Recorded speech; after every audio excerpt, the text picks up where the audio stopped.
অবশেষে নড়াইলে বৈষম্য বিরোধী ছাত্র আন্দোলনকালে ছাত্র জনতার ওপর হামলার অভিযোগে সাবেক ক্রিকেটার ও আওয়ামী লীগ দলীয় সাবেক এমপি মাশরাফি বিন মুর্তজা ও তার বাবা গোলাম মুর্তজার স্বপ্নসহ ৯০ জনের বিরুদ্ধে মামলা হয়েছে।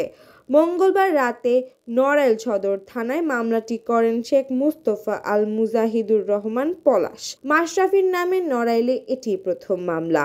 মামলার এজাহারে বলা হয়েছে, কোটা সংস্কার আন্দোলনকালে ছাত্র জনতাকে রুখতে মাশরাফি ও তার বাবার নেতৃত্বে আসামিরা গত ৪ আগস্ট দুপুর ২:৩০টার দিকে রামদা, ছুরি, চাইনিজ কুড়াল, লোহার রড ও দেশীয় অস্ত্রের পাশাপাশি শটগান, বন্দুক, পিস্তল ও বোমা নিয়ে নড়াইল চৌরাস্তায় সমাবেশ করে।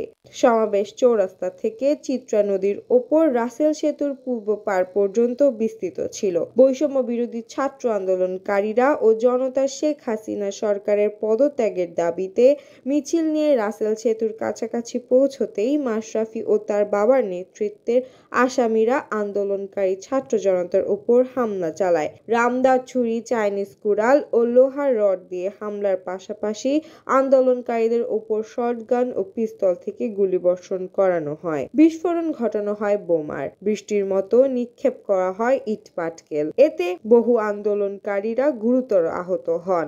তাদের অনেকেই পঙ্গুত্ব বরণ করেছেন এবং এখনও চিকিৎসাধীন রয়েছেন। বিষয়টি নিয়ে নড়াইল সদর থানার ভারপ্রাপ্ত কর্মকর্তা বলেন, তদন্ত করে ব্যবস্থা নেওয়া হবে অতি শীঘ্রই।